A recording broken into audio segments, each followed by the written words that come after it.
He walked into the building like he owned the world, the son of a tycoon, eyes full of arrogance, his steps ignoring everything and everyone around him. But when he kicked over a janitor's bucket and laughed, he had no idea that she was, in fact, the heir to the very empire he thought he ruled. What happened next?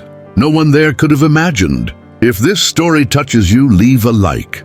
Subscribe to the channel and tell us in the comments, where are you watching this from? Your support is what keeps this channel alive. The revolving glass doors of Hamilton Tower opened with a soft whoosh, ushering in a breeze of early morning air and the sharp click of designer shoes on marble. Brandon Lancaster didn't just enter buildings, he made statements. Dressed in tailored navy trousers, a blazer still carrying the scent of Monaco, and a smirk practiced to perfection, he walked in like the lobby was a red carpet rolled out just for him. Behind the reception desk, two interns exchanged a knowing glance. Brandon, son of the conglomerate's co-founder, was back from yet another business retreat, the kind involving yachts, influencers, and a PR sponsorship no one ever saw in writing. Everyone knew who he was, not because he'd earned respect, but because he demanded it, unapologetically loud. He didn't greet anyone, didn't acknowledge the security guard. Eyes locked on his phone, he typed something irrelevant, moving with the entitlement of someone used to never being told no. The only thing that slowed him down was a yellow caution sign and the quiet vigor of a woman mopping the floor near the elevators. She wore a plain uniform, practical shoes, her dark hair tied back in a neat bun. She didn't flinch, didn't even glance up, just kept swaying the mop in slow, precise arcs as though he didn't exist. That annoyed him. Brandon stopped short, the scent of his cologne mixing awkwardly with disinfectant. "Do you mind?" he said, gesturing at the floor like it personally offended him. "You're in the way." Still, she didn't look at him, just shifted the mop slightly, offering barely enough space for his ego to squeeze through. "Unreal," he muttered, louder now. "Why are you cleaning the main entrance during work hours? You know people actually use this building, right?" Only then did she lift her eyes, calm, unshaken. Her voice was soft, measured. "And people make messes at all hours," she replied. "It's part of the cycle." Her answer, simple, honest, somehow made him angrier. He sighed dramatically, trying to step around her. But as he did, the edge of her mop caught the tip of his shoe. Intentional or not, it was all the excuse he needed. With a sharp kick, Brandon sent the mop bucket flying. Dirty water splashed across the floor and onto her uniform. Gasps echoed through the lobby. Even the receptionist froze. She stood motionless, soaked from the waist down, damp strands of hair clinging to her face. But she didn't cry, didn't yell. She simply reached for the mop again and began cleaning the mess, her own silence louder than anything he could say. Brandon smirked and strolled toward the elevators, muttering something about incompetence. To him, the moment was over, but someone else had seen everything. 3 floors above, behind tinted glass and half-drawn blinds, a hand hovered over the pause button on a security feed.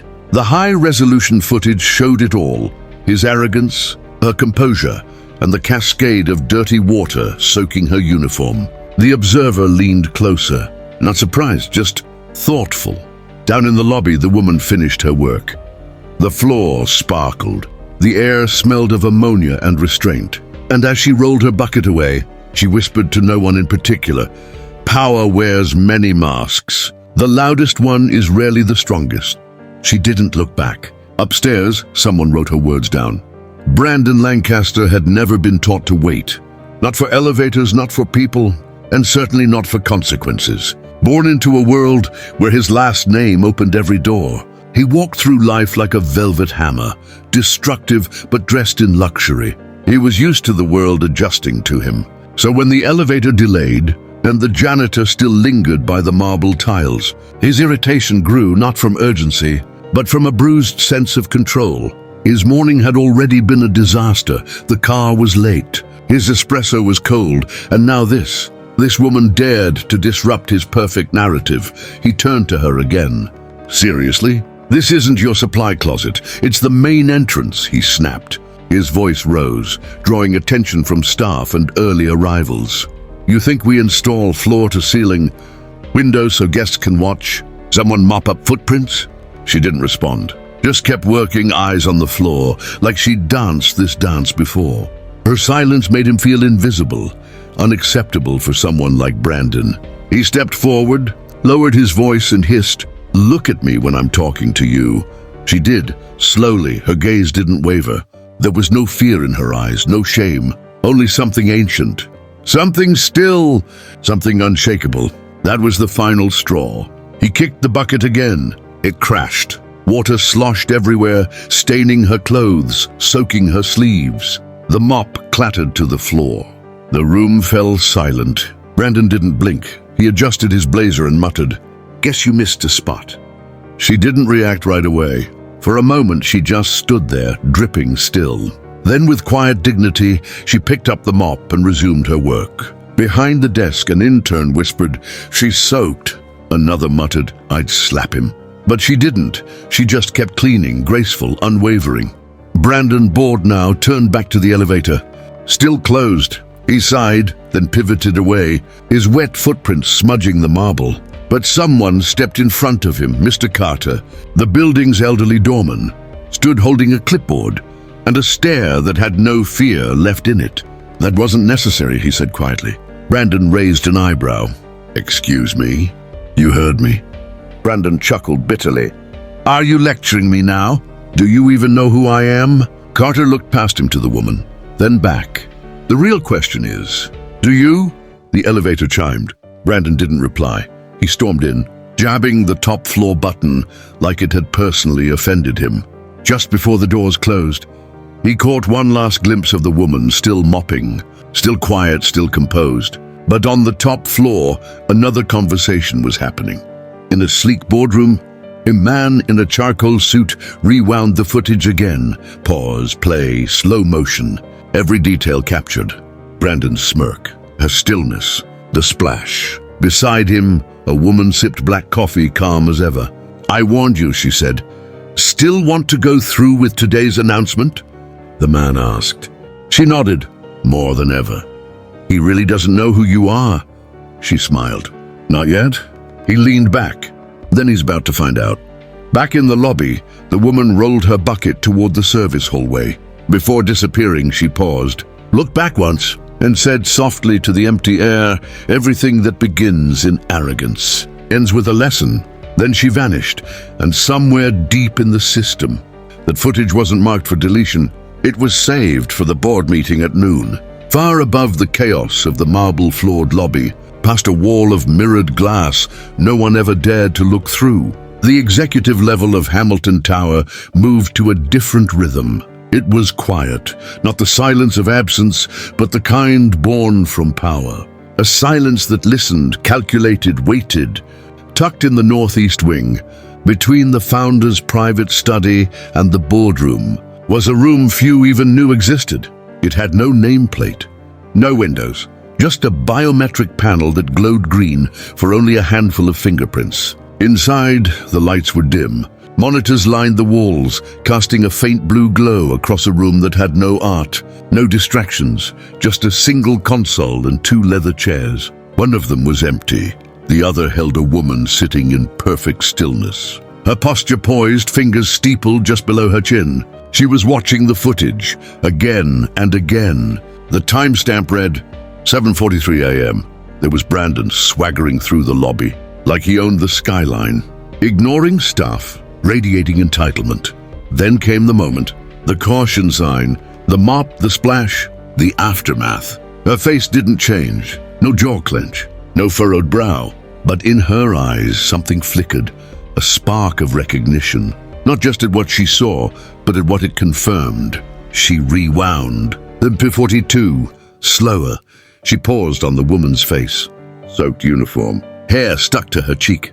Eyes steady, too steady for someone who'd just been publicly humiliated. Then she fast-forwarded, stopping at Brandon's smirk. She captured a still frame and enlarged it.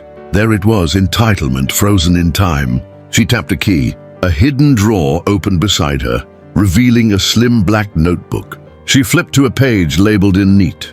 Sharp handwriting. Lancaster 3rd incident documented. She wrote, escalated to physical aggression. Public setting. No remorse. Then she closed the book, locked it, and leaned back into silence. A knock broke the air. Just 2 taps, precise, intentional. Come in, she said without looking up. The door slid open with a soft hiss. A tall man in a grey vest entered. Gregory, her head of internal operations. Loyal, discreet, efficient. He handed her a tablet. Live feed from the staff corridor. She's almost at the south elevator. She took it, eyes scanning the screen. The woman, no, not just a woman, not just a janitor, was pushing her mop bucket with that same serene grace that had rattled Brandon earlier. She moved like someone with nothing left to prove and nothing left to fear. Do you think he suspects? Gregory asked. She didn't take her eyes off the screen. Brandon suspects nothing. He believes the world was built to accommodate him. A pause. Should we erase the footage before the board arrives? He asked carefully. This time she looked up. A faint smile touched the corner of her mouth. No, she said. We'll use it. Gregory nodded. He understood what she meant. Still, he lingered. Are you sure? About going public today? She tapped the screen again, watched the janitor vanish down the corridor. It's time. With that, Gregory bowed slightly and left, closing the door behind him. The silence returned, but this time it thrummed with purpose. Outside, the tower kept moving. Phones rang. Elevators chimed. People filed into meetings, unaware that today, this particular Tuesday, would change everything. By 10 a.m., a confidential calendar invite hit the inboxes of every senior executive. Emergency board assembly. 9 p.m., 47th floor conference hall. No subject, no context, just a time, a place, and a ripple of unease that spread like a quiet storm. Meanwhile, Brandon was in his corner office, feet up, stress ball in hand, reliving the morning like a private highlight reel. To him, the janitor was already a forgettable face. Just another powerless worker, just another Tuesday. His assistant, Lila, knocked once before opening the glass door. You've got something at noon. What kind of something? No details, just that you need to be there. He rolled his eyes. Let them wait. But in the surveillance room, time was moving with intention. The footage had already been edited. A tight 3-minute clip, clear, polished. It told the whole story. Brandon's approach, the shove, the splash, the aftermath. A story without narration because it didn't need one. The woman watched it one last time, then stood. She buttoned her blazer over a crisp blouse and slid a Hamilton foundation pin onto her lapel. The metal shimmered under the dim lights, a symbol of authority not inherited, but earned. She placed her hand on the biometric panel. Veronica Hamilton, the system confirmed. The door unlocked. And as she stepped into the hallway, something in the very architecture of the tower shifted, though most wouldn't realize it until much later. The staff corridor behind the lobby was dim and unpolished, lined with steel doors that no executive had ever needed to open. To most, it was the realm of the invisible, but to Veronica it was sacred. She pushed the empty bucket slowly, soaked sleeves clinging to her arms. She didn't walk with shame, but with resolve. 2 maintenance workers stood near the elevator. One of them, Miguel, saw her and straightened. Miss V, are you all right? She smiled gently. I've been through worse, Miguel. Much worse? He nodded. Didn't ask. Didn't need to. Everyone had their stories. Veronica's was quieter than most, but heavy all the same. She pressed the elevator button and waited, staring at her reflection in the mirrored panel. Water stains, a smudge of dirt near her collarbone. She wiped it away slowly, deliberately, not for appearances, but because she knew what came next. Just as the doors began to close, footsteps echoed from behind. Wait! It was Carter, the doorman, holding his walkie and looking uneasy. He's still talking, he said. You may want to come back. She arched an eyebrow. Brandon? Carter nodded. He's making a scene. Veronica sighed, stepped out and returned to the lobby. Brandon was there, not out of regret, but because he'd forgotten his phone. The moment he saw her again, something ignited in him. There she is, he called. Didn't drown in your own mop water, I see. Silence. She continued cleaning the elevator panel, unbothered. Brandon marched toward her. "You still dragging that bucket like it's gold?" She turned, calm, eyes steady. And then softly, "Everything that begins with arrogance ends with lessons." The words floated in the air, not loud, not forceful, but they landed like a verdict. Brandon flinched, just slightly. He forced a laugh. "What is that, a fortune cookie line?" But she didn't blink, didn't react, just watched him like she had seen hundreds like him and outlived them all. Brandon turned and walked away, but his steps were slower now, less sure. The receptionist whispered, "She's not just a janitor, is she?" No one answered. And behind them, Veronica stepped into the elevator once more, closing the doors on the echoes, the stairs and the storm about to come. What she didn't see, what no one saw, was Brandon, standing still at the top of the stairs, glancing back. The words echoed in his mind. Everything that begins with arrogance ends with lessons. And for the first time in a very long time, he didn't feel powerful. He felt small. The boardroom on the 47th floor of Hamilton Tower wasn't just a meeting space. It was a monument to power, stretching across the entire east side of the building. Its floor-to-ceiling windows offered a breathtaking view of the city skyline, bathed in morning light. Crystal carafes shimmered under discreet ceiling fixtures, and the long obsidian table, sleek and cold, had room for 20, though today barely half the seats were filled. The calendar invite had appeared suddenly, without explanation. "Emergency assembly," it read. No names, no agenda, just a time, just a floor. And that was enough to send a ripple of tension through the executive wing. Brandon Lancaster walked in 10 minutes late as usual, offering no apology and fully expecting the room to orbit around him anyway. He wore a cobalt suit, the tie hanging slightly askew, and scrolled through his phone with the theatrical frustration of someone pretending to be far too busy. If he noticed the uneasy stillness in the room, he ignored it. He sat in his usual spot, 3 chairs from the head of the table, the one his father traditionally occupied. But today, the seat was empty. No one said a word, no screens lit up, no folders distributed, just silence and a single unclaimed chair at the head. Brandon frowned and leaned over to whisper to the CFO beside him. "What is this about?" No reply, not even a glance. Before he could press further, the side doors opened. A woman stepped in. And just like that, the entire atmosphere shifted. She wasn't wearing a janitor's uniform anymore. No mop, no utility cart, no tired shoes. Instead, she wore a tailored black pantsuit that looked as though it had been sculpted onto her frame. Her dark hair was sleek and pinned neatly behind one ear. No excessive makeup, just a bold crimson lipstick that made her look untouchable. And her walk. It wasn't a walk. It was an arrival. Brandon's mind stalled. It was her. The janitor, the woman he had splashed water on, the woman he had mocked twice, but something was off. No, something was finally terrifyingly right.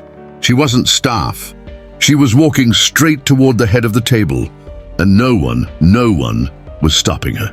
Brandon leaned forward, jaw slack, his fingers gripping the edge of the table like it might suddenly vanish beneath him. The woman placed a black leather folder in front of her, took the seat at the head of the table and lifted her gaze. Her eyes scanned the room with the calm authority of a quiet storm. No noise, just presence. Then she locked eyes with Brandon. She didn't blink. She didn't flinch. She simply smiled, not sweetly, not smugly, but with something else, a calm, unshakable kind of recognition. "Good afternoon," she said. Her voice was soft but not gentle, clear but not cold. It carried weight, not because it was loud, but because it didn't need to be. "I know many of you have been wondering why this meeting was called," she continued, her tone even.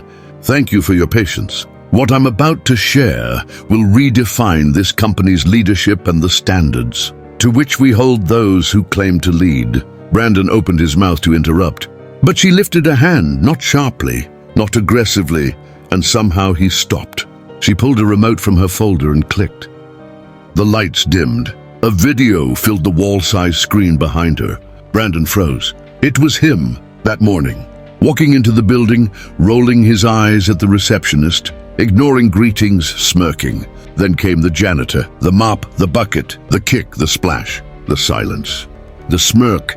Brandon shrank in his seat. Nobody moved. A few people covered their mouths. Others sat back in stunned disbelief. When the video ended, the screen went dark again. Silence hung in the air like fog. Then she spoke. "That happened just 8 hours ago," she said, tone steady. "And it's not an isolated incident." She tapped the table. Another screen lit up, this time showing a timeline. Each entry was a moment Brandon had berated, insulted or humiliated junior staff members. All documented, all recent, all part of a much deeper problem. She turned slightly in his direction but kept her voice level. "Some of you already know who I am. For those who don't, my name is Veronica Hamilton, daughter of Gregory Hamilton, co-founder of this company, sole heir to the Hamilton estate, and as of yesterday evening, by unanimous vote of the senior board, Chief Executive Officer and majority shareholder of Hamilton and Lancaster Global Holdings." The room collectively gasped. Veronica's eyes never left Brandon's. And Brandon, who had made a name for himself ridiculing others, suddenly had no words at all. She continued, "For the past 6 months, I've been quietly working my way through every department of this company, mailroom, logistics, maintenance." Someone audibly choked on their drink. Veronica allowed herself a faint smile. "Yes," she confirmed. "I was the janitor." She looked around the table again. "And what I witnessed during that time, I'll never forget." Brandon finally stood. "This is insane," he blurted out. "You can't just walk in here and this is a setup. My father would never—" "Your father did," she cut in, her voice unshaken. "He stepped down yesterday voluntarily. He signed the transfer of power, including full voting authority at close of business." She tapped the table again. A legal document appeared on screen. Signatures, stamps, everything in order. Brandon sat back down like someone had pulled the floor out from under him. Veronica leaned forward slightly. "And now," she said, "I'd like to present my first official proposal under this new leadership structure." A pause. "My continued leadership depends on one condition: the immediate suspension of Brandon Lancaster from all operational, financial, and internal communication roles. Effective immediately." Brandon's heart hammered in his chest. "You're doing this to humiliate me," he said bitterly. "No, Brandon," she replied quietly. "You humiliated yourself. I'm just turning on the lights." The room was silent. She looked to the board. "All in favor?" One by one, hands rose. Brandon stared in disbelief. People who once laughed at his jokes, people who once called him untouchable. The quiet, aligned, resolved. Veronica leaned back, her face unreadable. "Motion passed," she said. "Effective immediately." Brandon sat frozen, pale and breathless, staring at his own hands like he no longer recognized them. And then Veronica closed the moment with a single line. "Everything that begins with arrogance," she said gently, "ends with lessons." And this time he heard her. The boardroom was still heavy with silence, the kind that settles in not after the storm, but in the hollow space before its true aftermath begins. Brandon sat frozen. The arrogance he once wore like armor had slipped from his shoulders, replaced by the weight of disbelief. For the first time in his life, he was no longer the loudest, strongest, or most feared person in the room. But it wasn't over yet. A second door creaked open, the one typically reserved for high-profile guests. Heads turned instinctively. Gregory Lancaster stepped in. Brandon's father, co-founder of the company, a legend in the business world, the man who had built Hamilton and Lancaster into a global empire. His presence had always radiated authority. But today, he looked different. He looked tired, not physically, but soul deep, like a man who had finally stopped pretending. Gregory walked slowly toward the front of the room. His suit, as usual, was tailored to perfection, but his expression held no pride. Only weight, regret, quiet determination. Brandon's eyes widened in disbelief. "Dad?" he asked, his voice too soft to carry the name properly. Gregory didn't answer right away. He took the open seat at the end of the table, opposite Veronica, and laced his fingers together. When he spoke, his voice was calm, but carried the gravity of a confession. "I wasn't supposed to be here," he began. When I signed the transfer papers, I promised myself I'd step aside quietly. Let Veronica lead without interference. Let the company finally breathe without my shadow hovering over it. But this morning, I saw the footage." He paused, and for a brief moment, there was a flicker of something in his eyes. Shame, maybe. Veronica gave a small, silent nod.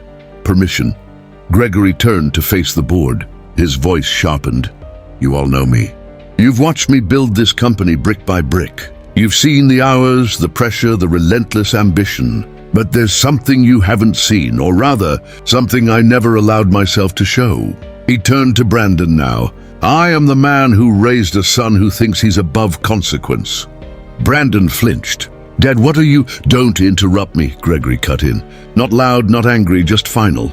Like a door closing. "For years I made excuses for you. I called it youth. I blamed the pressure. I told myself you'd grow out of it. But you didn't. You grew into it." He stood slowly, both hands flat on the table in front of him, leaning forward. "I watched you become a man who talks down to people who can't talk back, who mistreats people just because he can, who mistakes cruelty for confidence. And today, I watched you humiliate someone again, someone you thought was invisible, someone who now holds the power you never earned." Brandon swallowed hard. His father had never spoken to him like this, not in public, not in private. Gregory's voice never wavered. "You mocked a woman who worked harder in 6 months, disguised in a janitor's uniform, than you did in 5 years sitting in that corner office." The room was still. Gregory's eyes scanned the table. "I'm not here to protect my son. I'm here to take responsibility for the man I raised, and to say publicly, with no hesitation, that I fully support Veronica Hamilton as the new face of Hamilton and Lancaster Global Holdings." He paused, then added firmly, deliberately, completely. There were murmurs, small movements, but no opposition. Brandon found his voice again, raw and disoriented. "You're choosing her over me?" Gregory turned to him, voice low but cutting. "I'm not choosing. I'm acknowledging. She earned this. You didn't, and you don't get to hide behind our name anymore." Brandon's face turned pale. "You're throwing me away? Like I don't matter?" Gregory exhaled. "Son, you're a stranger to the man I hoped you'd become." Those words landed with more weight than any boardroom verdict. Silence. Then, slowly, Veronica stood. Her tone was calm, level. "I didn't come back for revenge," she said. "I didn't have cameras installed to shame anyone. I came back because I believe in this company, and in the dignity of every person who walks through its doors, no matter their job title." Her eyes met Brandon's directly. "But rebuilding starts with truth." Brandon stood too, his voice cracking. "You could have told me who you were. And would that have changed how you treated me?" she asked gently but firmly. "Would you have thought twice before kicking that bucket if you knew I had a last name?" Brandon said nothing. Her voice softened but carried steel. "Exactly." Gregory stepped back slightly, then turned toward the door. A representative from HR entered the room, holding an envelope and a deactivated security badge. "Effective immediately," Gregory announced. "Brandon Lancaster is suspended from all corporate duties. He is barred from all executive floors, internal communications, and financial access. His credentials are revoked. His title stripped." Brandon stared at the badge, a small piece of plastic that had once opened every door. Now it was just a symbol of everything he no longer had. The HR rep approached and placed the envelope gently on the table, then stood back. The room remained silent. The moment wasn't just administrative. It was symbolic. It was the end of a chapter, one that had dragged too long. Brandon reached for the envelope, his hand trembling. His suit suddenly felt too tight, the room too cold. He looked up one last time at Veronica. Maybe he was hoping for a reprieve, but she didn't flinch. She simply said quietly, "Some lessons don't come through speeches or titles. Some come in silence." In being asked to leave the room, Gregory added with calm finality, "And this is one of them." Brandon looked around. These were people who used to laugh at his jokes, who once followed his lead. Now they couldn't even meet his gaze. Without another word, he turned and walked toward the door. No one clapped. No one followed. Just the sound of his footsteps echoing across the floor. footsteps of a legacy unraveling. The doors closed behind him with a soft, final click, and the room exhaled. Veronica scanned the table once more. "Now," she said, "let's get to work." But even as voices resumed and plans restarted, every person in that room knew one truth: the empire hadn't fallen. It had been reclaimed. The boardroom had regained its composure, at least on the surface. After Brandon's exit, a reverent silence lingered, the kind that follows something irreversible. People shuffled papers quietly, took delicate sips of water, and avoided each other's eyes. No one wanted to speak first, because the truth was, everyone knew. The power dynamic had shifted, and Veronica Hamilton was no longer a name etched on a company plaque. She was a force in the room, undeniable, unshakable. Still standing at the head of the table, Veronica let the silence stretch, like a final chord resonating in a concert hall. Then slowly and clearly she spoke. "I didn't come here to punish," she said, "but I also didn't come here to pretend." Her eyes turned to Gregory Lancaster, Brandon's father, who remained seated, fingers laced, watching her with the quiet recognition of a man witnessing a fire he had lit long ago finally reach its natural burn. "You asked me months ago," she said, her voice even, "what it would take for me to return.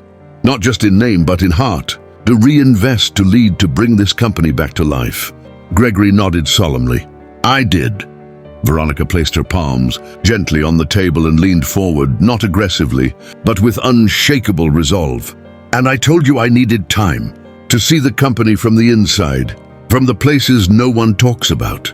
I walked through every hallway, shadowed every department, stood in the forgotten corners of this building, the ones where the lights flicker and people work without applause." She paused. "I had to ask myself, can this place be saved? Can it be more than just a machine for quarterly gains? Can it become human again?" No one dared to move. "I watched," she continued. "I watched quietly. I mopped floors, sorted files in storage rooms that smelled of dust and time. I rode elevators where no one noticed me. And I paid attention, not just to how things ran, but how people were treated, especially the ones no one sees." Her voice dropped to a whisper. "What I saw broke my heart." Chairs shifted slightly. One executive lowered his gaze. "But I also saw something else," she said, her voice lifting again. "Hope, kindness, the kind of kindness that goes unacknowledged, the kind that brings coffee to overnight janitors and remembers the birthdays of mailroom clerks, the kind that makes a company not just function, but means something." She began walking slowly around the table, her heels muted against the carpet. With each step, she made eye contact. "Firm, honest, human. That's the company I want to lead. Not one made of marble and glass, but of people. Real people. People who deserve more than numbers in a spreadsheet. People who make this empire possible." Then she stopped. Her eyes met Gregory's again. "But if we're going to build that company, we have to draw a line." Gregory's jaw tightened just slightly. He already knew what was coming. "I will reinvest," Veronica said clearly, "but only under one condition. Brandon Lancaster must be removed, not temporarily, not reassigned, not hidden behind a title or advisory role. He must step down completely. No decisions, no power, no backdoor influence, gone." The words hit like a gavel, final, undeniable. No one gasped this time. They had already begun to accept the new reality. Gregory's hands twitched, then settled. "It's done," he said. Veronica nodded. "I needed it to be spoken. On the record. Not just for this table, but for everyone watching." Gregory turned his eyes to the corner of the room, where a small red light blinked. The internal live stream was still running, broadcasting to upper floors, leadership offices and select staff. This moment was no longer just policy. It was history. Brandon Lancaster's name, once sacred, within these walls, was being erased in real time. Veronica returned to her chair. Across the table, legal teams and HR began quietly preparing documents. Press teams drafted the initial language for a release that would announce a shift no one outside the building had seen coming. But even as the corporate machine began to spin again, something deeper was unfolding. Brandon hadn't left the building.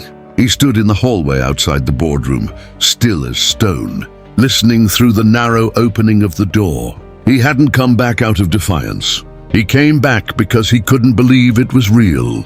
I will reinvest. But only if he's out, the sentence repeated in his mind like a drumbeat, a slow, devastating echo. He staggered back a step, placing a hand on the glass wall behind him for balance. His breath came in short, shallow bursts, not from panic, but from a deep, quiet collapse of self. A realization that the image he had of himself had shattered. He was Brandon Lancaster, heir, not exile. He looked down at his reflection in the glass. His shoes gleamed. His suit fit flawlessly, and yet he had never felt so unworthy of it all. Inside, Veronica was already laying the groundwork for a new company. Her voice moved with purpose, outlining wellness programs, fair pay evaluations, trauma-informed leadership training. People listened, some with reverence, some with visible relief. She spoke like someone who had waited a lifetime to be heard, and now that she would not waste a single breath. But Brandon could hear no more. He walked away, down the corridor, past the framed photos of past CEOs, men who had shaken hands in shadowy rooms, who had built legacies on silence. Past the elevator he once used, like it was his birthright. Past the lobby, where the receptionist barely looked up. He didn't say a word, not even when the security guard gently handed him a clipboard. "Standard exit procedure," the guard said quietly. "For revoked access." Brandon signed. His name looked strange now, foreign, fragile. Outside, the city moved on without him. The sky was still blue. The traffic still buzzed, but nothing felt the same. He stood on the sidewalk. No driver, no assistant, no press team waiting, just him, and the silence that followed power. He had nothing to hold on to, not a title, not a name people whispered with respect. And for the first time, Brandon Lancaster understood he had built nothing of his own. Not loyalty, not legacy, not love. He had taken, and now he had nothing left to take from. Back upstairs, Veronica clicked to the final slide. It read, in clean, bold letters, "A new era built on people, not power." She looked around the room and said, "Let's rebuild together."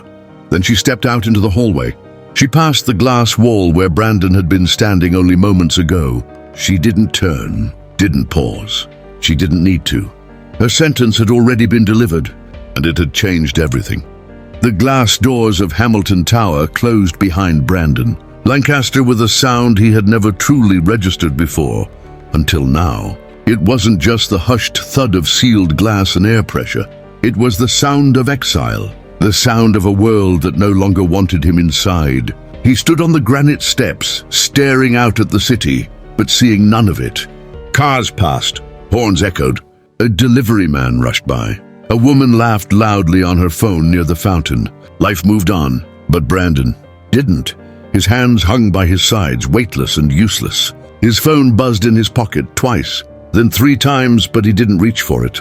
Deep down, he already knew what those notifications would say, and he wasn't ready, not yet. Just 1 hour ago, he had walked into that boardroom with the usual swagger, expecting another forgettable executive update, another moment to grandstand, another chance to shine. Instead, he had walked out stripped of everything that had ever propped him up. His title, his image, his invincibility. Veronica hadn't raised her voice. She hadn't needed to. Her words had been deliberate, surgical, and irreversible. And now, here he was, watching the world move on without him. He pulled the lanyard from around his neck. His badge dangled at the end of it, corporate gold. The digital key that had once opened every floor, every door, every secret chamber. His photo still smiled back at him with that signature smirk. A smirk that had once passed for confidence, charm, power. Now it just looked smug, detached from reality. He stared at it for a moment longer, then walked toward the curbside security kiosk. The guard on duty was new, young, with a clean uniform and cautious eyes. But even he knew who Brandon was, or who he used to be. Brandon didn't bother with the usual charm. "I need to turn this in," he said, voice low. The guard hesitated. "Sir, Mr. Lancaster." "Are you sure?" Brandon handed it over. No fanfare, no explanation, just a quiet surrender. The guard placed the badge in a tray labeled "Deactivated Access." The same tray used for retired staff, terminated consultants, and corporate outcasts. And now, Brandon Lancaster. He didn't wait for acknowledgement, didn't say goodbye. He just turned away and walked. No driver, no destination, no plan. The city stretched endlessly before him. But for the first time in his life, Brandon had no idea where to go. Inside Hamilton Tower, the ripple effect of his fall spread quickly. Corporate systems lit up with changes. IT triggered auto logouts. Brandon's email access was blocked. Calendar wiped. His credentials removed from project management dashboards, executive portals, and shared leadership files. HR received a red flag alert. Suspension protocol. Active level 1 within 15 minutes. His name was erased from all upcoming meeting invites. Facilities quietly removed the plaque from his corner office. The gold letters that once gleamed with his name were dropped into a storage box, filed, sealed, forgotten. At the front desk of the executive floor, Lila, his assistant for nearly 4 years, sat stunned. She had survived every version of Brandon. The charming one, the brutal one, the absent one, the narcissistic one. But she had never seen him. Gone. Her screen pinged. Subject immediate. Reassignment. Lancaster projects attached. A spreadsheet with all of Brandon's accounts, now to be divided among 5 new leads. She stared at it in silence. The company wasn't waiting. The company was already adjusting. Down in HR, Brandon's termination file was building fast. What had once been a glossy binder of press quotes, board endorsements, and magazine profiles had become a case study in accountability. The video from the lobby, the official board minutes, a printed copy of Veronica's conditions for investment, and the final signed statement of withdrawal from all leadership duties. By mid-afternoon, the internal memo was ready to go out, effective immediately. Brandon Lancaster has been placed on administrative leave. All further inquiries should be directed to the Office of the CEO. Hamilton and Lancaster remains committed to a culture of dignity, equity, and integrity. It would hit inboxes across the company by the end of the day.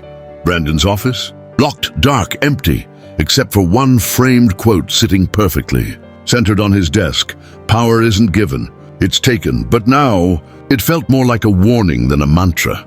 Across the street, Brandon sat on a bench in front of a bakery he didn't recognize. He had been walking for over an hour, without direction, trying to outpace the noise in his mind. But it followed him, louder with every step. He finally pulled out his phone. A blank calendar, logged out of Slack, removed from group chats. One message from Lila. They've reassigned everything. I'm so sorry, Brandon. HR wants your key. Are you okay? He stared at the screen, then locked it without answering. What could he say? I deserved it. I never saw it coming. I thought I was untouchable. Instead, he opened the news. It had already begun. Leadership shakeup at Hamilton and Lancaster?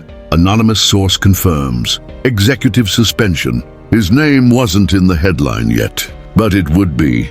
By sunset, everyone would know. And this time, not because he threw a yacht party or landed on a magazine cover, but because the Empire had finally expelled its prince. Back upstairs, Veronica stood in her new office, the one that had once belonged to Gregory Lancaster. The view hadn't changed, but the room had. It felt lighter, like it had been detoxed. Gregory entered without knocking. He placed a single folder on her desk. All finalized, he said. Systems updated. Badge revoked, press notified. Veronica didn't smile. She just nodded. Thank you. Gregory hesitated. You know, this won't be the last storm. I know, she said. But it's the first one we weathered together, he added. Veronica looked at him, really looked at him, for the first time in days, and nodded again. Let's just make sure it's not the last thing we do right. No. In the days that followed, Brandon disappeared from the public eye. No statements, no spin, no attempt at redemption. He ghosted his press agent, ignored his father, avoided every mirror in his penthouse. He couldn't answer the one question he feared most. Who are you? Without the name. He wasn't sure anymore. The condo building staff stopped greeting him with the same warmth. His gym sponsorship was quietly withdrawn. Even his financial advisor began tiptoeing around the word liquidity. But the worst consequence wasn't any of those. It was knowing that somewhere, in the heart of the company he once mocked, Veronica Hamilton was walking the halls he used to rule. And not because she forced them to respect her, but because they wanted to. Because she earned it, and that was something Brandon Lancaster never learned how to do. Brandon Lancaster disappeared without a trace, not with noise, not with spectacle, no press release, no farewell post, no long-winded statement wrapped in PR varnish. He simply stopped showing up to meetings, to functions, to life. One day, his face adorned glossy brochures and investor decks. Meet our leaders stamped in bold. The next, it was gone, erased, as if it had always been written in pencil. Even the brass nameplate on his desk vanished so quickly. Some new hires later asked if Brandon had ever really worked there. And for the first time in his life, the world didn't come looking for him. No tabloids clawed for comment. No investors raised alarms. No executives pleaded for his return. Silence was louder than scandal, and Brandon felt it. In his absence, the man who once fed on attention found himself surrounded by something far more difficult to endure: stillness. The penthouse felt cavernous, the silence between texts unbearable. His phone, once a symphony of notifications, meetings, events, ego strokes, was now painfully quiet. Even his carefully curated social media feed had become a frozen artifact. His last post, dated the week before everything collapsed, showed a luxury cigar resting on a marble tray. Caption: "Some are born to watch, others are born to build." Now it read like satire, and people noticed. Whispers circled. Did you hear what happened to Brandon Lancaster? He got suspended, right? No, he got taken down by a janitor who turned out to be the heir.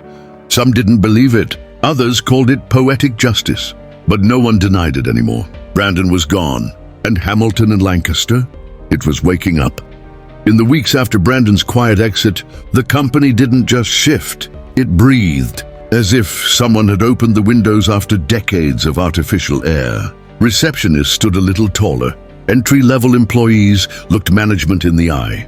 Elevator rides became less like pressure chambers and more like passageways. Between purpose and Veronica Hamilton, she didn't hide behind glass or title. She moved through the building like a quiet current, invisible only to those who chose not to feel her presence. She showed up unannounced in places no executive had stepped into in years: the archives, IT maintenance, billing support. She didn't wait for scheduled tours or filtered updates. She went where real stories lived. She learned names in the mailroom, shared lunches in the staff cafeteria, sat down on benches in hallways, and asked questions without agenda. What are you still waiting for that we've failed to deliver? If you could fix one thing, what would it be? Who's the most underappreciated person on your team? She didn't take notes for optics. She listened. And what she heard changed everything. In her first company-wide address, Veronica announced the launch of the Hamilton Renewal Initiative, a sweeping reform, plan centered on human dignity, sustainable leadership, and internal equity. At first, employees were cautious. They had seen initiatives before, buzzwords that dissolved like sugar in coffee. But this time, something felt different. Because change didn't come from slogans. It came from action.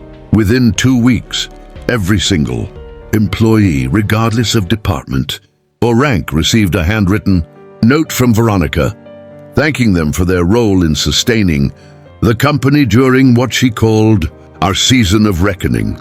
An anonymous feedback platform was opened. In just 24 hours, over 1,300 messages poured in. She read everyone. The executive dining room, once an elite stronghold of status, was open to all staff once a week. No dress codes, no reservations, just shared space. A peer-nominated humanity bonus program launched. Awards weren't based on numbers, but on acts of kindness, courage, consistency, compassion. And the most seismic shift? Veronica tied executive bonuses to wage equity audits. Until entry level, compensation was proven fair. No C-suite payout would be approved. Some board members resisted, none succeeded. Because Veronica wasn't just revising policy, she was rebuilding principle. Meanwhile, Brandon watched it all unfold. From behind a screen, from a distance he never expected to inhabit, he had created fake logins to access internal newsletters, set up Google alerts for Veronica's name, searched Veronica Hamilton CEO reforms far more times than he'd admit aloud. He saw the photos, the roundtable discussions, the cafeteria laughter, the town halls that ended in standing ovations, and none of it looked manufactured. It looked earned, and what stung most, he had never done any of it. He had worn the suit, delivered the keynote speeches, memorized the lingo, but had he ever asked someone their name outside a promotion cycle? Had he ever sat down and listened? He shut his laptop, leaned back against the cold of the leather couch. For days, he hadn't left the apartment. For weeks, he hadn't spoken to Gregory. He wasn't sure what he was waiting for. Forgiveness? Reinvention? Redemption? But those things don't arrive with silence. They come with change. And Brandon hadn't changed. Not yet. Back at the tower, Veronica sat at her desk after hours with a small wooden box beside her. Inside were letters, real letters, sent anonymously or slipped under her door. Personal stories, unpolished truths, wounds no policy had ever bandaged. She read them all. One in particular bore only the initials MD. The handwriting was shaky, but honest. I've worked here 11 years, 3 bosses, 2 title changes, 0 raises. But I stayed because this job helps me care for my brother. He's paralyzed. I've never told anyone. No one ever asked. Last week you walked into our department and remembered my name. And that was the first time in over a decade that I felt like I wasn't just a cog in someone else's machine. Thank you. Don't stop. Veronica held the letter to her chest for a moment before gently folding it and returning it to the box. She didn't stay late that night for strategy meetings or profit reviews. She stayed to write back, one by one, because real leadership didn't live in boardrooms. It lived in recognition, in dignity, in reply. The media eventually caught on. The same magazines that once glamorized Brandon's weekend escapades now ran stories like From Janitor to CEO, Veronica Hamilton, and the return of human-centered leadership. The heiress who cleaned bathrooms before she touched a boardroom. One op-ed called her the quiet architect of culture. Another, the legacy rebuilder. But Veronica didn't seek the spotlight. She declined interviews, refused portraits. She let her work speak louder than her profile. And people followed, because authenticity doesn't ask for applause. It earns trust. And Hamilton and Lancaster? For the first time in decades, it wasn't just alive. It was awake. That night, Brandon stood by the window of his penthouse. The skyline shimmered, aloof and indifferent. A city that had once bowed to his whims now barely noticed him. He rested his forehead against the glass and finally saw the truth. He had been handed everything and squandered it. Veronica, she had been handed nothing and turned it into transformation. He wasn't angry, not anymore. He wasn't bitter. He was still, because some people are born to inherit power, but others are born to restore it. And she had done just that. Not with vengeance, not with fury, but with grace, with presence, with truth. Even when no one saw her, especially then, the building looked exactly the same. Same polished marble floors, same glass elevators that caught the morning sun and fractured it into prisms. Same rhythmic clicking of dress shoes echoing through the lobby. From the outside, Hamilton Tower hadn't changed at all. But Brandon had. He stood across the street, half hidden behind a delivery van, dressed in a plain navy blue uniform. On his chest pocket, the name B. Lancaster was stitched in simple white thread. No title, no emblem. His badge wasn't gold this time. Just plastic, standard clearance. First 3 floors only. No elevator override, no biometric perks. Just a name, a number, and a second chance. Unspoken, unofficial, and far from guaranteed. He took a slow breath before crossing the street. No chauffeur, no phone glued to his palm, no assistant walking beside him with an iPad and latte. Just him and silence and a mop bucket. He entered through the service door this time, not the grand, revolving entrance he once swept through like royalty in a tailored suit. The service corridor was narrow and quiet, filled with the scent of lemon cleaner and industrial metal shelving.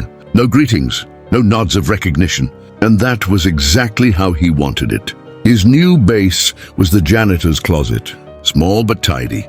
Hooks on the walls labeled with brooms, squeegees, extension rods, a vending machine that hadn't been stocked in weeks. A clipboard hung from a nail listing the week's assignments. And in the background, a radio played soft jazz from a local station, warm, wordless. He scanned the clipboard with unfamiliar eyes. 7:30 a.m., lobby floor wash, 8:45 a.m. Conference room, 4 windows. 10:15 a.m., 6th floor restroom maintenance. Each task was clear. Each task was beneath the man he used to be, but not beneath the man he was becoming, not beneath the man he hoped to meet. He began with the lobby floors, on his knees, with a bucket of warm water, a sponge, and silence thick enough to invite reflection. He remembered this space well, too well. He had once strutted across these floors like he owned them, phones ringing, people moving out of his way. Now he scrubbed them with reverence. Where he had once trampled, he now tended. And as his sponge moved across the tiles, he saw things he had never noticed before. Tiny scuff marks that told stories. The slow leak from a planter in the corner. The crack beneath the reception desk that trapped dust like a magnet. They weren't just maintenance issues. They were evidence of presence, of use of life, of people he had never seen, whose work he had never honored. People like Veronica. He didn't wear headphones, didn't check his phone, just scrubbed and thought. And when his knees began to ache, he shifted and kept going. By the end of his first week, few people knew who he was. Rumors circled. Wasn't he the guy who used to be VP? The one who got kicked out? Why is he scrubbing vents? But Brandon neither confirmed nor denied. He didn't talk much. He just worked. He arrived early, left late, and never asked for favors. At night, when most had already gone home, Brandon stayed to refill soap dispensers, sweep forgotten corners, and restock toilet paper. He returned borrowed gloves to the overnight crew. He unclogged a sink in the 4th floor bathroom while 2 interns argued in the hallway about a failed pitch. He didn't interrupt. He just listened, and when they paused in frustration, he handed them a spare copy of the building's facilities map quietly, then went back to work. No one noticed. Not at first, but eventually they did. Miguel, the maintenance lead, was the first to say something. "You don't clean like a rookie," he said one afternoon as they fixed a flickering ceiling panel. Brandon offered a small shrug. "I've had practice lately." Miguel chuckled. "That's not what I meant. You work like someone who knows what it feels like to be ignored." Brandon looked up, eyes tired but softer than they used to be. "Maybe I do." From that day on, Miguel began trusting him with more: HVAC diagnostics, paint inventory, coordination for company events. Brandon never asked why, never hesitated. He just listened, watched, and learned. And what surprised him most? He liked it. The simplicity, the focus, the lack of performance. There were no meetings here, no metrics to impress, just broken things, and people trying to fix them. And somehow, that mattered more now. One morning, while polishing the glass outside conference room 7, Brandon paused. Inside, Veronica stood at the head of the table, presenting to a group of visiting investors. She wore a fitted navy blouse and understated gold earrings. Her presence was magnetic but not theatrical. Calm, steady, composed. She spoke with precision, using her hands to shape each point like a sculptor. She didn't command the room, she anchored it. Brandon watched for a moment, then quietly returned to his cloth and cleaning spray. Not because he wasn't curious, but because he didn't want to disturb something sacred. He wasn't ready to face her. Maybe never would be, but he could honor her presence in his own way. By doing his job well. By showing, not saying, that he was trying, that he had listened. Even if he didn't deserve to be heard again. In the lunchroom, Brandon sat alone. Not because people shunned him, but because he didn't want anyone to feel obligated. He brought his own meals, sandwiches, fruit, crackers. No takeout. No deliveries. Just simple food eaten in silence. One afternoon, An HR rep invited him to join a group at the big table. He smiled politely, declined gently, not out of pride, but because he wasn't ready for conversation yet. He preferred to observe. He watched how co-workers covered shifts for each other without fanfare, how supervisors noticed when someone looked tired, how the receptionist placed a single flower in a cup each morning beside her. Monitor always different, always fresh. He noticed everything now, because for the first time in his life, he was paying attention to the small, to the overlooked, to the invisible. And in doing so, he began to understand the language of humility, not as punishment, but as presence. A month passed, then two, and Brandon's name quietly slipped from the public narrative. But inside the building, something unexpected began to shift. Facility satisfaction surveys, once ignored, rose by 15%. Late-night call-ins dropped. A mold issue on the lower floors, long dismissed, was quietly resolved after Brandon stayed late and redesigned the cleaning schedule. He didn't submit a report, didn't sign his name. He just fixed it and kept going. With the same hands that once pointed during strategic presentations, now gripping wrenches, mops, and dusters. With a heart that once chased power, now seeking peace. And maybe, just maybe, that was the beginning of something new. That morning the rain fell gently, more like a hush than a storm. It traced uneven lines down the windows of Hamilton Tower, only to vanish as quickly as it came. Inside, the world moved as usual. Deals made, emails sent, agendas followed. The tempo of business never faltered, but something else was unfolding. Something quiet. Something that had taken months to take root. Brandon Lancaster stood in the elevator, holding a mop and a grey supply bucket. He was headed to the 22nd floor to refill inventory. Paper towels, soap, gloves. His motions were unhurried, his posture calm. He no longer reached for his phone. It hadn't been part of his routine in weeks. What he carried now were tools. A worn utility knife. A thermos of coffee he made himself at dawn. But when the elevator doors slid open, he didn't step out. Because there, near the hallway window, stood Veronica. Back turned, arms relaxed at her sides, dressed in a navy suit that looked structured but never rigid. She didn't turn sharply, just slowly, naturally, until their eyes met. And in that quiet moment, no hallway noise, no distraction, she nodded once. "Brandon," she said. It was the first time she'd spoken his name aloud in over 6 months. He cleared his throat gently. "Ms. Hamilton." She smiled, faint but warm. "Do you have a moment?" He paused, not because he didn't want to, but because those words from her carried meaning. They weren't small talk. They were acknowledgement. "Yes," he replied. "Of course." She motioned to the small lounge tucked into the corner. Nothing grand. Just 2 modest armchairs by the window, a quiet space designed for reflection more than discussion. No boardroom, no press, just presence. They sat. She didn't bring out a laptop, no tablet, no papers. She simply looked at him, and for the first time in a long time, he looked back, not as the privileged son of Gregory Lancaster, not as the janitor in work boots, but as someone in between. Someone real. "I've been watching," she said softly. He blinked, unsure how to respond. "I didn't realize. I didn't want you to, at least not until I was sure." He nodded. "You've changed," she continued. "Not just on the surface, not just the uniform or the silence. Something deeper, the way you move through a room, the way you see the room." He looked down at his hands, calloused now with small cuts healing over. Hands that had worked, that had earned something. "I didn't come back looking for redemption," he said. "Not really.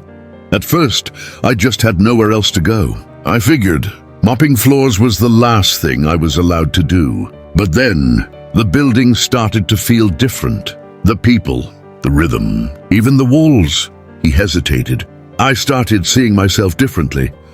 Veronica leaned back in her chair, arms resting over the sides, open, not guarded. "There was a moment," she said, "a few weeks ago. You were helping Elena from payroll move a broken filing cabinet. You didn't see me. But after you moved it, you stayed. You noticed a broken wheel and fixed it. You weren't asked.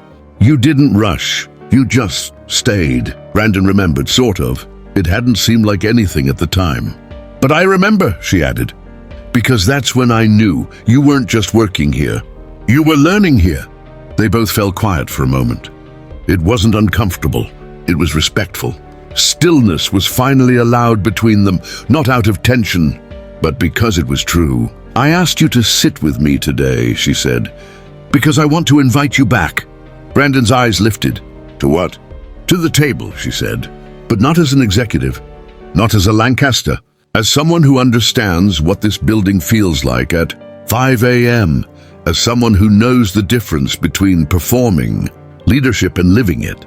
She paused. I'm building a new department, human development and internal culture, focused on mentorship, wellness, retention, dignity, and I want you on the team. Brandon didn't answer right away, because the offer wasn't a promotion, it was a trust, and he wasn't the same man who once would have accepted it for the optics. So he asked the only question that mattered now, why me? Veronica didn't hesitate. Because people trust you now, and not because of your name, but because of your presence. They've seen you with a mop, with tools, with a smile that isn't performative. They've seen you show up when no one asked, and that kind of leadership you can't teach in a seminar. His throat tightened, not with pride, with humility, with the quiet ache of being seen. I don't know if I'm ready, he said honestly. She smiled again. That's exactly why you are. He glanced out the window. The rain had slowed. The clouds were clearing. A soft light broke between buildings like breath after a long silence. I won't wear a suit, he said gently, almost playfully. I wouldn't want you to, she replied. And for the first time in what felt like forever, they laughed. Just once, but it echoed gently like a promise. She stood. No handshake, no ceremony, no welcome back, just presence. I'll send the details, she said. There's no deadline. Take your time. He stood too, still unsure if he should say thank you or simply nod. He did both, and watched as she walked away, calm, grounded, sure, leaving behind a moment, leaving behind something more than approval, leaving behind respect, not given, but earned. That afternoon, Brandon returned to the janitor's closet. There were still hours left in his shift, restocking soap, cleaning mirrors, replacing a flickering light bulb on the 3rd floor. And he did every task, because even after that conversation, even after that invitation, he wasn't done. Because transformation wasn't about returning to where you once stood. It was about staying grounded even when new doors quietly open. And Brandon Lancaster was learning to stay grounded, 1 hour at a time, one act of service at a time, until maybe, just maybe, he would learn to lead like she did, not with volume, but with presence, with listening, with truth. The walls of Hamilton. Tower had never witnessed a gathering quite like the one that morning. It wasn't held in the boardroom. There was no long, glossy table, no monogram stationery, no porcelain coffee cups. Instead, the event took place in the central atrium, a space usually walked through, not lingered in. Rows of mismatched chairs had been set up, no assigned seating. Executives sat beside receptionists, janitors next to strategists. Veronica Hamilton had insisted on it. She stood at the front holding a microphone, not on a stage, not on a platform, just eye level, equal, the morning light from the glass. Ceiling poured softly across the space, illuminating not just the faces, but the intention. And standing next to her was Brandon Lancaster. No tailored suit, just a plain gray button-up. Sleeves rolled neatly, clean but worn shoes, and a small badge clipped to his chest. Director of Human Development and Internal Culture.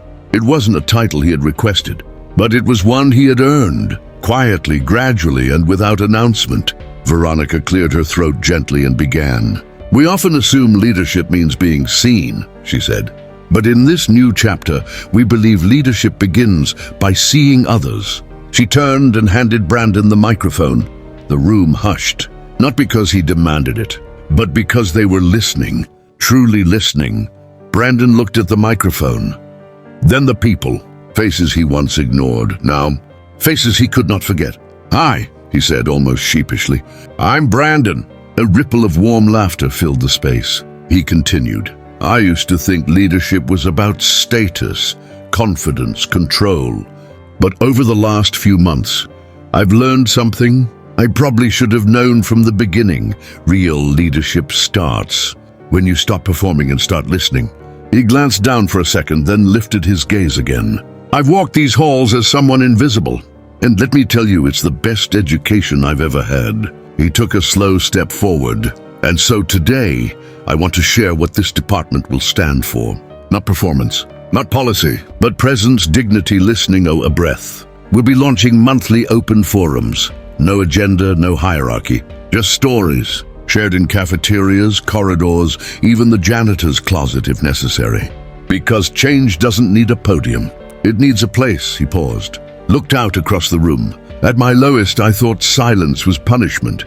But now I understand. Silence is the beginning of understanding. And that's where we'll begin.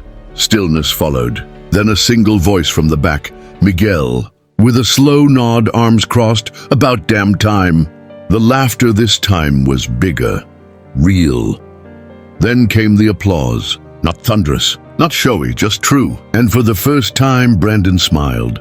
Not for approval, but because something inside him had finally clicked into place. The weeks that followed weren't easy.